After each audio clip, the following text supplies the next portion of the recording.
Hi friends, welcome back my YouTube channel. അപ്പോൾ ഞാൻ ഇന്നൊരു വീണ്ടും ഒരു റെസിപ്പി വീഡിയോ ആയിട്ടാണ് വന്നിട്ടുള്ളത്. സോ എന്താണെന്ന് വെച്ചിട്ടുണ്ടെങ്കിൽ നമ്മളിന്ന് പൊന്നാനി മുട്ടപ്പത്തിരി എങ്ങനെ ഉണ്ടാക്കുന്നതെന്ന് നോക്കാം.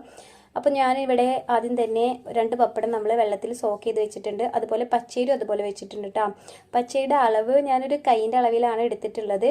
അപ്പോൾ നമ്മളത് നന്നായിട്ട് വെള്ളത്തിൽ കുതിരാൻ വെക്കണം. സോ ഒരു 4-5 മണിക്കൂറെങ്കിലും വെക്കണം കേട്ടോ. ഞാനിത് ഉച്ചക്കാണ് എടുത്ത് വെച്ചിട്ടുണ്ടായിരുന്നത്. ഞാൻ വൈകുന്നേരമാണ് ഇത് തയ്യാറാക്കുന്നത്. അങ്ങനെ ഒരു മിക്സീൻ്റെ ജാർ എടുത്തിട്ട് നമ്മൾ അതിലേക്ക് പച്ചരി നമ്മൾ ഇട്ട് കൊടുത്തിട്ടുണ്ട്. അതിൻ്റെ കൂടെ തന്നെ നമ്മൾ പപ്പടം അതിലേക്ക് ആഡ് ചെയ്ത് കൊടുക്കുന്നുണ്ട്. പ്രത്യേകം ശ്രദ്ധിക്കണം, നമ്മൾ വെള്ളം കൂടാതെ നമ്മൾ ശ്രദ്ധിക്കണം കേട്ടോ. അങ്ങനെ ഞാൻ ഇതിലേക്ക് കുറച്ചും കൂടി വെള്ളം ഒഴിച്ചിട്ട് നമ്മൾ നന്നായിട്ട് ബീറ്റ് ചെയ്തെടുക്കുന്നുണ്ട്. സോ അതിനുശേഷം നമ്മൾ ഇതിലേക്ക് കുറച്ച് ക്രിസ്പിനെസ് കിട്ടാൻ വേണ്ടിയിട്ട് ഞാൻ അരിപ്പൊടി ആഡ് ചെയ്ത് കൊടുക്കുന്നുണ്ട് കേട്ടോ. സോ ഇതിൽ മെയിനായിട്ട് നമ്മളിതിൽ ചേർക്കേണ്ടത് മൈദയാണ്. പിന്നെ നമ്മൾ ഇതിനാവശ്യത്തിനനുസരിച്ചുള്ള മൈദയും നമ്മൾ ആഡ് ചെയ്ത് കൊടുക്കുന്നുണ്ട്. അപ്പോൾ നല്ല ലൂസ് ആവരുത്, ഓവർ കട്ടിയാവരുത്, അങ്ങനെ വേണം കേട്ടോ ബാറ്റർ നമ്മൾ എടുക്കാൻ വേണ്ടിയിട്ട്. പിന്നെ നമ്മൾ ഉപ്പ് നോക്കി, പപ്പടത്തിൽ ഓൾറെഡി ഉപ്പുള്ളതുകൊണ്ട് നമ്മൾ ഉപ്പ് ഒന്നുകൂടി നോക്കിയിട്ടുണ്ട്. പിന്നെ നമ്മൾ പാൻ അടുപ്പത്ത് വെച്ചിട്ട് അതിൽ നമ്മൾ ഓയിൽ ഒഴിച്ചു കൊടുത്തിട്ടുണ്ട്.